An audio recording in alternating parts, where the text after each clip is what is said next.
Combat de la vie, conscrits et vétérans, le Seigneur nous convie, soldats serrons nos rangs. Qu'au divin capitaine, notre cœur soit uni. La victoire est certaine, sous son drapeau béni. La croix est sa bannière, son beau nom est Jésus. Des armes de lumière, il revêt ses élus. Son esprit les enflamme, au plus fort des combats. Son âme est dans leur âme, sa force est dans leurs bras. Jeunesse ardente et fière, jeunesse au cœur vaillant, donne-toi tout entière au Sauveur tout-puissant. Soumise à sa loi pure, tu mettras sous tes pieds tes péchés, ta souillure, par sa mort expiée. Par sa grâce infinie, il guérira tes maux. Et la lutte finie, après bien de travaux, sur ton front qui rayonne d'espoir et de clarté, il mettra la couronne de l'immortalité. Par sa grâce infinie, il guérira tes maux. Et la lutte finie, après bien de travaux, sur ton front qui rayonne d'espoir et de clarté, il mettra la couronne de l'immortalité. Sur ton front qui rayonne d'espoir et de clarté, il mettra la couronne de l'immortalité. Amen, amen, amen, amen. Maintenant, place à la formation.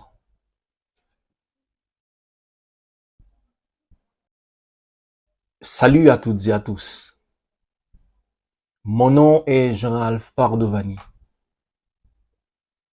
Je suis théologien et recherchiste. Aujourd'hui, chers amis, nous allons entreprendre un voyage fascinant. Nous pral faire une analyse historique et biblique approfondie de deux passages dans la Bible. Deux passages qui, depuis des siècles, suscitent débat, controverses et incompréhension au sein même de l'Église. Deux passages bibliques qui continuent encore aujourd'hui à troubler le cœur de beaucoup de croyants et à susciter la curiosité même des non-croyants.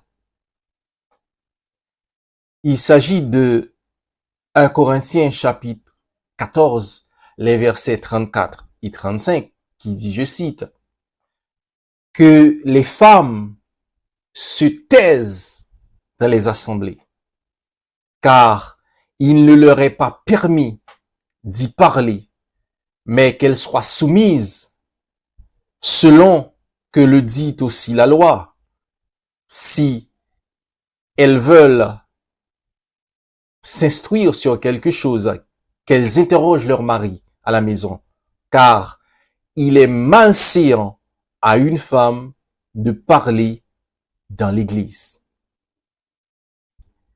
Femme parfaite pour parler dans l'assemblée. Yo pas bayo droit ça. Jean nous joigne ça écrit dans la loi bon dia, c'est pour yo soumettre yo. Si yo besoin demander qui choy, y a demandé mari yo le ou la caillou. Non. Ça pas fait pour femme yo parler dans l'assemblée. Et deuxième passage là, n'a joini dans 1 Timothée chapitre 2, les versets 11 et 12 qui dit, je cite, que la femme écoute l'instruction en silence, avec une entière soumission. Je ne permets pas à la femme d'enseigner ni de prendre de l'autorité sur l'homme, mais elle doit demeurer dans le silence. C'est pour mesdames yo dans tranquillité instruit tête yo avec soumission. Moins pas bay femme droit enseigner ni prend autorité sous garçon. C'est pour rester doucement. 1 Timothée chapitre 2 les versets 11 et 12. Mais une question demeure et elle mérite toute notre attention. Que voulait vraiment dire les auteurs inspirés? Ces paroles viennent-elles réellement de Paul? Ou bien ont-elles été d'une manière ou d'une autre influencées par le contexte culturel du monde gréco-romain?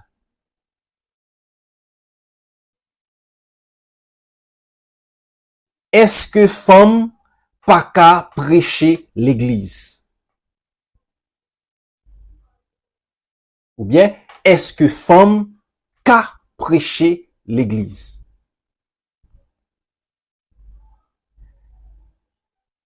Chers amis,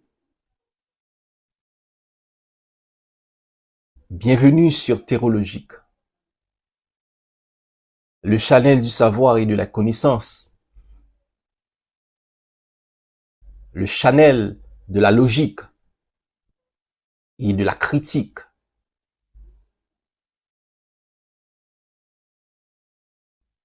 Question ça yo, nous pral répondre question ça yo comme à l'accoutumée, à la lumière de l'histoire, à la lumière de la Bible, bien entendu, et à la lumière de l'archéologie, si besoin est. Ensemble, nous allons plonger dans les textes originaux, explorer les manuscrits anciens et examiner les réalités socio-culturelles de l'époque, afin de découvrir avec rigueur et vérité ce que la Bible voulait réellement enseigner. Alors, chers amis, préparez-vous. Préparez-vous aussi, pasteur.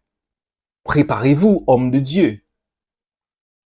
Préparez-vous, docteur en ministère, docteur en théologie, docteur en philosophie, étudiant en théologie, théologien, préparez-vous. Parce que ce que vous allez entendre là maintenant pourrait bouleverser à jamais votre compréhension des Écritures, redéfinir votre vision de l'Église, car derrière ces mots se cache peut-être une vérité que l'histoire, la tradition et parfois même la théologie ont voulu taire. Et notre voyage nous mènera à Corinthe et à Éphèse, là où ces textes ont été gravés. À tout à l'heure.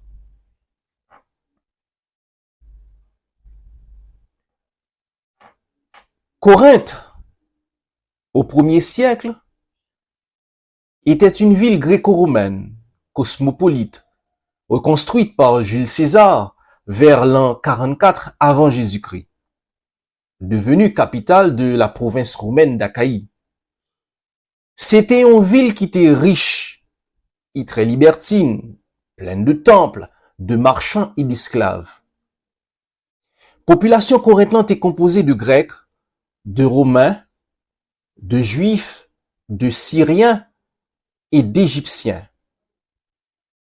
Une mosaïque de culture. Corinthe est protégée par une déesse païenne qui est Aphrodite, déesse de l'amour. Et temple Aphrodite là, t'es sur une colline yo t'es relé l'Acrocorinthe, qui signifie le sommet de Corinthe. Yo t'es kon pratiquer un culte ak déesse ça, que yo t'es relé le culte d'Aphrodite. Et moun qui t'es kon pratiquer culte ça, c'était femme yo t'es. Yo t'es kon relé yo les hiéraïs. Hiéraïs c'était des prêtresses du temple d'Aphrodite, souvent appelées des prostituées sacrées. Femme sa yo t'es socialement très puissante, très riche et influente. Et yo te comprend la parole en public pendant rituel yo. Et ensemble de cultes que yo te kon pratiquer à Corinthe, c'était des oracles, des danses et des transes religieuses. Et yo te bay bagay sa yo premier place nan ville sa. Et femme sa yo te kon prend décision pour peuple corinthien. Et décision yo te kon prend te irrévocable. Entre l'an 50 et l'an 52 après Jésus-Christ, ils ont dénommé Paul de Tarse, t'apral fondé en l'église dans Vilsa, lors de son second voyage missionnaire.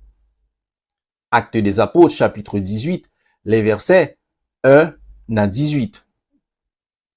Ainsi, les Corinthiens convertis à Christ venaient de ce contexte religieux. Car la diversité sociale et religieuse de la ville de Corinthe te rend ministère Paul particulièrement compliqué. Quand ces femmes entraient dans l'église, elles gardaient parfois leurs habitudes de liberté religieuse. Ce qui veut dire, les yo entré dans l'église là, yo parlaient fort, yo interrompent culte pour yo poser question. Et yo toujours voulu et corriger enseignement que ancien ou te qu'on a fait dans l'église yo. Parce que pour qui ça? Parce que yo te fait converti et ancienne nature là te qu'on toujours prend le dessus. Entendons-nous, ces anciennes prêtresses yo te pensé c'était même pratique païenne non qui t'a pral fait dans l'église Corinthe là. Et Paul lui-même te voulu corriger des autres ça. Et dans 1 Corinthiens chapitre 14, les versets 34 et 35. Même si la ville de Corinthe n'était pas officiellement matriarcale, elle avait une forte influence féminine dans la religion. Le modèle dominant était celui de la prêtresse inspirée plutôt que du rabbin enseignant.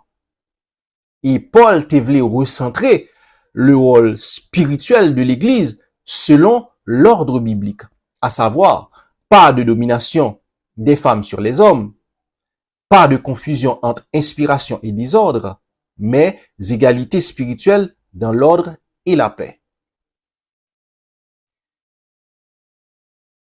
C'est ça que fait l'Ité consigne ça dans verset 34 là pour dire que les femmes se taisent dans les assemblées.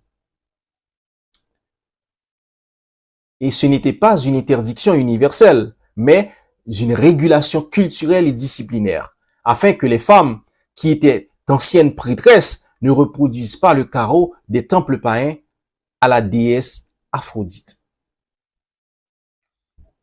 Mais, textologue t'apprend le fouet bouche dans causia. Lorsque me parlais de textologue, moi voulais faire référence à spécialiste dans textologie. Et la textologie est l'étude scientifique du texte littéraire. Et nèg yo pral dit que dans 1 Corinthiens chapitre 11, le verset 5, Paul pral dit que quelle que soit femme qui a prié ou soit qui a prophétisé en dans l'église là, supposé couvrir tête li. Sinon, là yon honte pour chef li. Ça veut dire Paul pas de problème à ce que femme yo parler, à ce que yo prêcher, à ce que yo prophétiser en dans l'église. Sinon, d'après textologue yo, 1 Corinthiens 14 verset 34-35 là, t'as pral en contradiction avec 1 Corinthiens chapitre 11 le verset 5. Et textologue yo t'as pral continuer pour dire que le verbe se taire vini de un mot grec qui prononçait segato. Et Paul t'a utilisé verbe ça 3 fois dans chapitre 14 là. Nous pral ça. Et première fois que t'a utilisé, c'est dans 1 Corinthiens chapitre 14, le verset 28. Côté le pral dit, celui qui parle en langue sans interprète doit se taire. Mais sa version grecque là te dit, et endemi diermineftis segato. Et dans 1 Corinthiens 14, le verset 30, le prophète doit se taire quand un autre prophète reçoit une révélation. Et version grecque là pral dit, et endiaro apokalifi kasimenon omikron protos sigato. Et enfin, dans 1 Corinthiens 14, le verset 34 là, Paul pral dit que les femmes se taisent dans les assemblées. Et version grecque là pral dit, et inekes imon entes ekrisie sigatosan ogal epid répété aftes la ligne. Paul pral utiliser dans verset ça, verbe sigato à la troisième personne du pluriel sigatosan. Ce qui veut dire, pour 3 versets, Paul t'a utilisé verbe sigato. Et textologue pral conclut pour dire que dans les 3 cas, le verbe se taire indique une suspension momentanée de la parole pour maintenir l'ordre du culte, mais pas une interdiction absolue.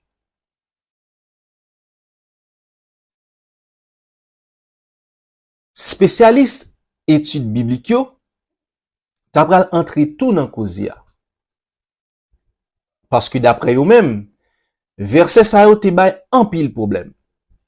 Et t'as pral gen le pasteur pentecôtiste américain Gordon Fee, docteur en théologie, exégète et spécialiste du Nouveau Testament, t'as pral écrit un livre en 1987 qui relait la première épître aux Corinthiens.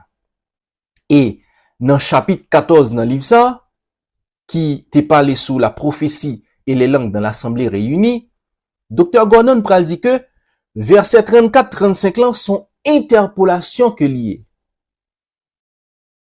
Qui ça qui interpolation? Du latin interpolare, qui signifie insérer entre. Et d'après Dr. Gordon, verset 34-35 là pas fait partie de lettre originale que Paul t'a écrit. C'est ajouté ou ajouté. Il déclare que si ou appli 1 Corinthiens 14, le verset 33, après ou sauter l'autre verset et pour aller directement dans verset 36, ou après que texte là plus cohérent et logique. Bon m'expliquer nous. Lorsque Paul dit là dans verset 33, car Dieu n'est pas un Dieu de désordre, mais de paix. Et lorsque sauter verset 34-35 ou aller directement dans verset 36, il va dire, est-ce de chez vous que la parole de Dieu est sortie? Et d'après spécialistes, texte ça est cohérent. Ce qui veut dire 27, 34, 35 là, pas de place là. Parce que lorsque Paul sortit dans verset 33, là, il est directement dans verset 36. Et là, texte là correct. Et d'après Dr. Fee, il est impossible, presque impossible, de comprendre comment Paul pourrait interdire aux femmes de parler alors qu'il a déjà admis leur participation publique auparavant dans 1 Corinthiens chapitre 11, le verset 5. Docteur Gordon te pensé même gens à textologue yo. Et donc là, t'as pral vin avec preuve. Côté, li pral dit que, il y a des anciens manuscrits qui te gen original let Paul yo là-dedans. Et c'est pas comme ça yo te. Te gen un manuscrit ancien qui te relé le Codex Claromontanus. Il y a un ancien manuscrit grec-latin qui était daté du 6e siècle après Jésus-Christ. Monsieur dit, pas de gain verset 34-35 dans le manuscrit ça. Et donc là, pral vini avec un autre manuscrit ancien qui était daté du 4e siècle après Jésus-Christ, qui était relé le Codex Vaticanus. Et dans le manuscrit ça, verset 34-35 là, t'es écrit après verset 40 là. Et exégète yo, t'as pral relé ça, la position postérieure du texte. Ce qui veut dire qu'un scribe inconnu a introduit ces passages à une date ultérieure. C'est-à-dire vers la fin du 1er siècle ou au début du 2e siècle. Pour qui ça? Comme je vous l'ai dit tantôt, Corinthe était une société matriarcale. Ça qui société matriarcale là, ça veut dire son société côté, c'était femme qui t'a dominé. Tant sur le plan social et familial, que sur le plan économique et politique. Eh bien, au 2e siècle, les églises étaient devenues plus hiérarchisées et moins ouvertes à la participation publique des femmes. C'est ça qui t'a pral poussé scribe connu ça, qui t'a copié Corinthiens pour ajouter verset 34-35 là, qui était une restriction pour femmes yo, afin de renforcer le patriarcat ecclésial. Et que le texte soit conforme à la culture gréco-romaine, où les femmes ne parlaient pas en public.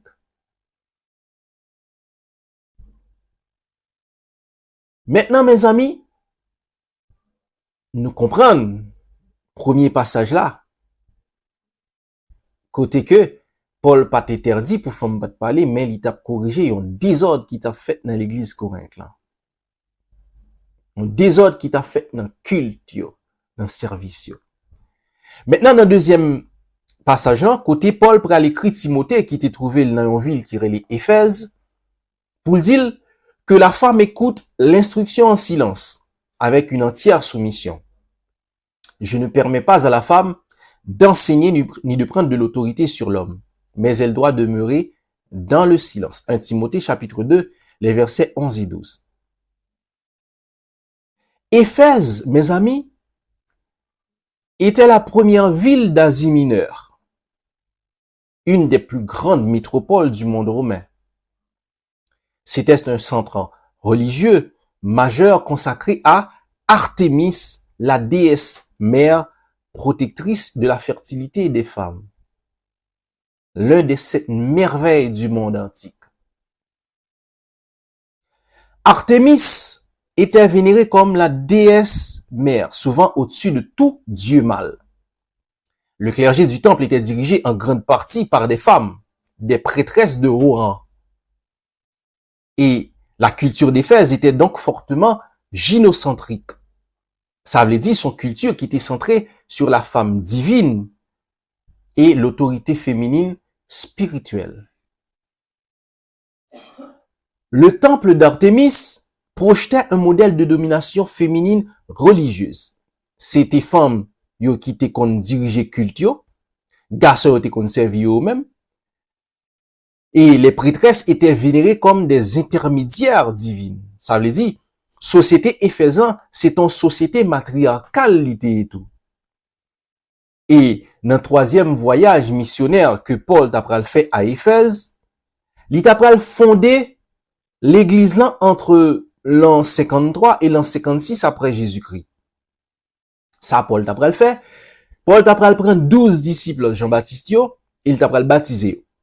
Et après, monsieur t'a passé 3 mois à enseigner dans la synagogue là. Et après, on rejet que t'a subi.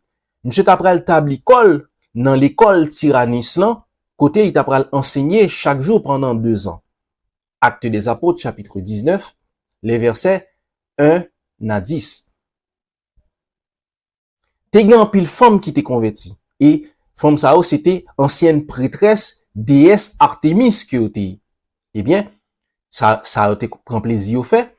Yo te prend plaisir à parler en pile dans l'église, à enseigner doctrine par eux publiquement, sans avoir été encore formé. Et vers l'an 63, Paul t'a pris l'écrit Timothée pour dire, il n'est pas accepté pour femme enseigner dans l'église.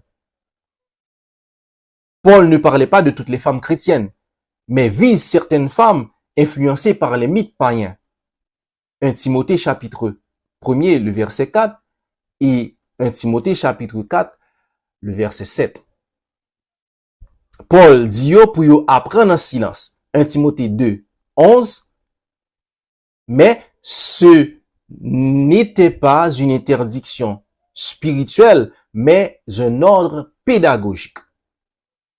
Paul ne fait que corriger un désordre local et doctrinal. 1 Timothée chapitre 1er, les versets 3 à 7. Paul ne lutte pas contre la femme, mais contre le renversement de l'ordre spirituel biblique. À savoir, Dieu est le chef de Christ, Christ est le chef de l'homme, et l'homme est le chef de la femme. 1 Corinthiens chapitre 11, le verset 3. Les instructions de Paul sur le silence des femmes, mes amis, ne naissent pas de sexisme religieux, mais d'une nécessité pastorale dans deux contextes fortement marqués par des cultes féminins puissants. À Corinthe, Paul voulait rétablir l'ordre du culte. Et à Éphèse, Paul t'a protégé la doctrine du Christ contre le mélange païen. Ainsi, ces versets ne sont pas universels, mais contextuels, adressés à des situations historiques et culturelles précises. Il y a en pile l'église en Haïti, en pile pasteur, apôtre, prophète et j'en passe, qui sexiste. Ça veut dire, il y a un comportement, il y a une attitude discriminative vis-à-vis de femmes, vis-à-vis de garçons. Femme supposée rester dans caille pour faire manger. Garçon pas gen doit crier. Femme pas gen doit toucher même comme garçon. Femme pas gen doit faire sport. Yo subi toutes sortes d'harcèlement. Et yo pas ba aucun avantage. Yo pas accepter femme gen plus connaissance que yo dans l'église là, sinon yo pas quitter au prêcher.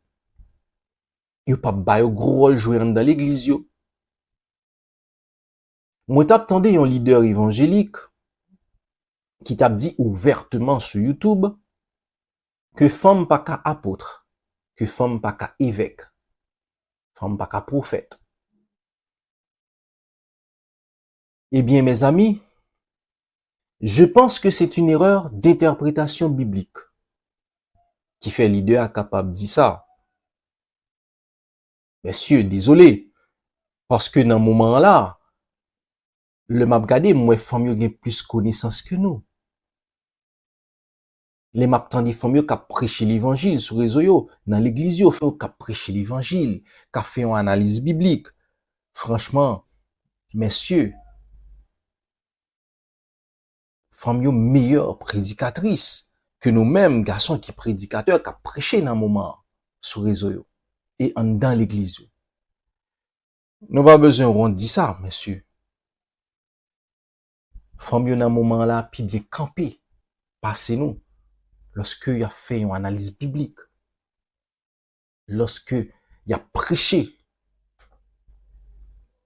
nous pas besoin de dire ça.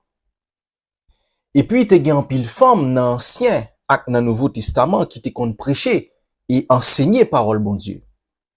Et la Bible pral démenti, nèg qui dit que femme pas qu'à prêcher dans l'église. Dans Exode chapitre 15, les versets 20 et 21, Te gen Myriam, sœur Moïse à Aaron, yon prophétesse li te conduit peuple là, Israël là, dans un chant de louange à l'Éternel. Après la traversée de la mer Rouge. Et il était enseigné et conduit spirituellement les femmes d'Israël. Dans Juge, chapitre 4 et chapitre 5, te gen Déborah. Elle était prophétesse et juge d'Israël, donc dirigeante spirituelle et politique. Elle jugeait Israël, donnait des ordres à Barak et parlait au nom de Dieu. Et c'est la femme la plus clairement présentée comme dirigeante spirituelle et enseignante de toute l'ancienne alliance.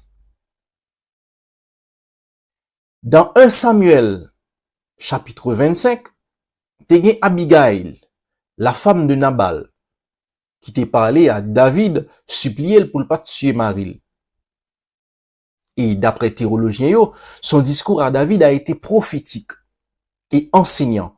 Elle l'empêchait de commettre un meurtre, rappelant la justice de Dieu. Dans Luc, chapitre 1er, les versets 46 à 55, te gen Marie, la mère de Jésus, qui t'a chanté un cantique prophétique et théologique, selon les chercheurs théologiens. Elle enseignait la grandeur de Dieu et la rédemption. Une véritable prédication poétique. Dans Luc, chapitre 2, les versets 36 à 38, te gen Anne, la prophétesse, fille de Phanuel de la tribu d'Azer, parlait du Messie à tous ceux qui attendaient la délivrance d'Israël. Elle enseignait aux autres la venue du Christ. Dans Jean chapitre 4, les versets 28 à 30 et 39, te gen femme samaritaine. Après elle te fin rencontrer Jésus, li te al annoncer bonne nouvelle là. Et dans verset 39 là, yo dit te gen un pile samaritain qui t'est arrivé croire dans Jésus à cause témoignage femme ça. Et chercheur théologien dit que femme ça c'était un évangéliste littéraire. Et la première femme à prêcher le Christ aux non-juifs. Dans Jean chapitre 20, les versets 17 et 18, te gen Marie de Magdala, que te relé Marie-Madeleine. Il était allé dans tombeau Jésus dans dimanche matin. Côté Jésus pradil, je cite, al di frère yo que m'a monté koute papam qui c'est papa nous tout, m'a monté koute bon Dieu qui c'est bon Dieu nous tout. Et c'est comme ça Marie-Madeleine qui a annoncé disciples bonne nouvelle là. Pour cela, elle devient la première femme à annoncer la résurrection du Christ. C'est pourquoi les pères de l'Église l'appelaient l'apôtre des apôtres.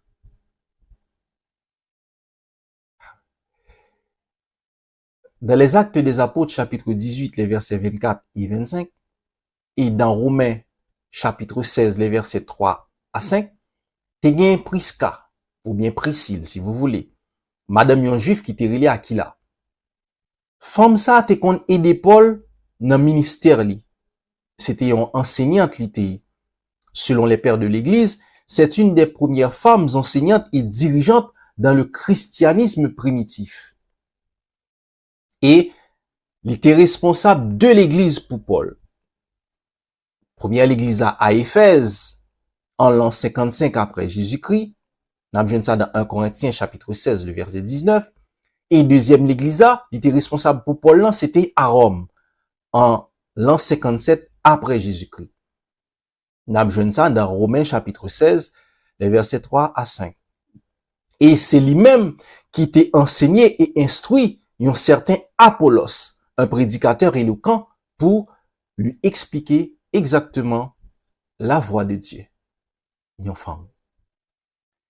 Dans les Actes des Apôtres, chapitre 18, le verset 26, t'as gen la chercheuse en théologie biblique, Jill Nelson, spécialiste dans l'exégèse du texte grec, t'as dit dans un article qui était écrit en 2024, qui relait la juge Déborah et la pasteur enseignante Priscille, modèle pour le leadership féminin biblique contemporain.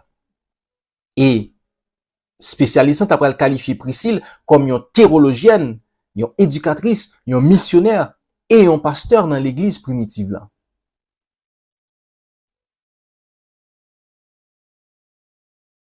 N'a pral bail toujours femme qui était qu'on prêcher, enseigner et parler pour bon Dieu.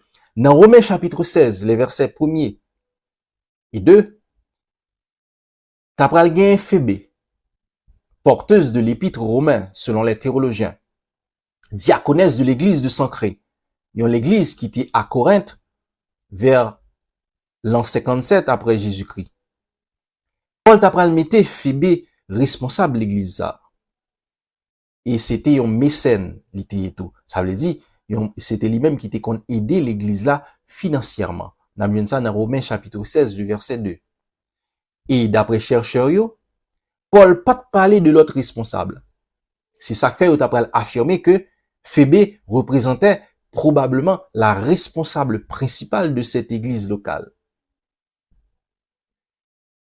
Et Gordon Fay, docteur en philosophie, spécialiste du Nouveau Testament et exégèse biblique, d'après elle dit, un livre il était écrit en 1996 qui relait le Saint-Esprit et le peuple de Dieu dans les lettres de Paul. Docteur Abral dit que le titre diaconos, qui signifie serviteur, ministre, n'indique pas simplement un service, mais un ministère. Phébé était donc, d'après le docteur, une ministre et probablement la dirigeante de l'église de Sancré. Dans Romains chapitre 16, le verset 7, t'es gen Junia, qui était déjà dans Christ avant qu'elle t'ait rencontré Paul. Elle était appelée éminente parmi les apôtres. Et c'était un leader dans l'église primitive qu'elle était. C'était compagne de mission de Paul dans l'évangélisation, dans l'enseignement et la prédication de l'évangile.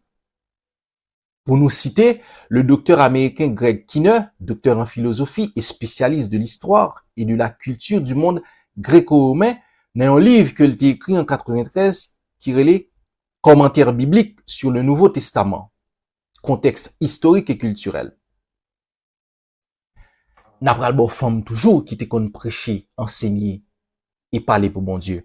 Dans Philippiens, chapitre 4, le verset 2, te gen Évodie et Santich, deux femmes qui t'ont aidé et combattre à Paul dans le ministère li. Dans l'église qu'elle t'est fondée dans une ville qui relait Philippe, une colonie romaine située dans la Macédoine, entre l'an 49 et l'an 50 après Jésus-Christ. Paul t'a pral mette l'église là, la caillon femme, yo te relé Lydia.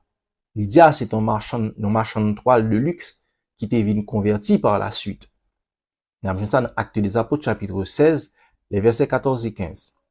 Et Paul t'a pral mette trois femmes sa yo, responsables l'église Philippe là. À savoir, Évodie, Sintich et Lydia. Et trois femmes sa yo, t'a pral vin bras de fer l'église si là. Pour nous citer, article ça que CBI International t'a écrit, sous cause ça qui relève Philippiens 4, les versets 2 et 3, une vision alternative du débat Évodie-Sintich. Ça a montré, mes amis, que Paul pas de problème avec femme. Parce que ministère lien te gen en pile femme la donne qui t'a aidé pour le t'arriver côté le rivière là. Nous et nous comprendre que deux passages ça sont mauvaises interprétations de un paquet sexiste qui gagne dans l'église nous je ne dire.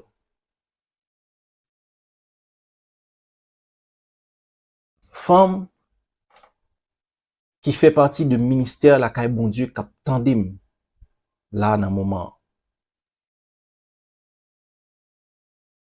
Pas quitter aucune l'église minimiser nous.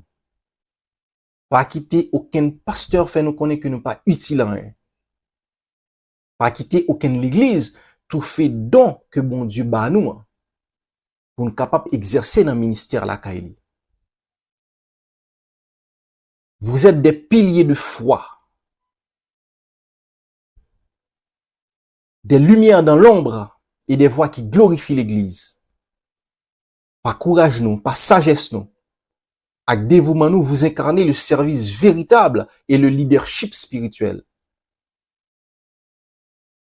À travers l'histoire biblique, t'es gagné un paquet de femmes qui t'a parlé, qui t'a prêché, qui t'a enseigné, qui t'a prophétisé pour bon Dieu.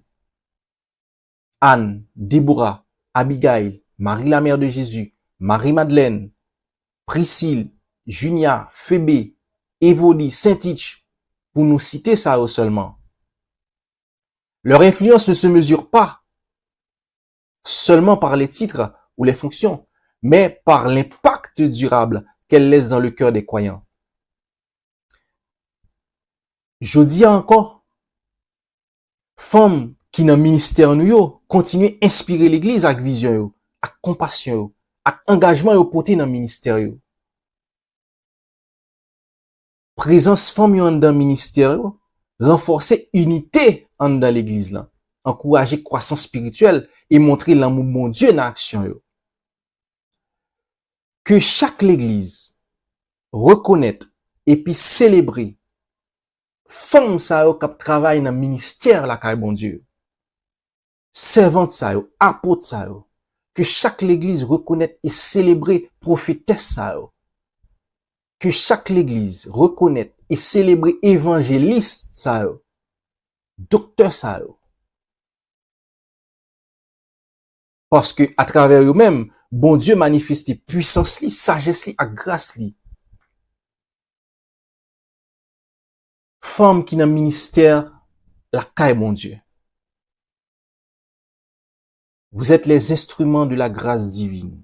Vous portez avec fidélité et passion le message de Dieu. Vous avez guidé le peuple de Dieu, enseigné la vérité et inspiré les nouvelles générations afin de fortifier l'Église du Christ.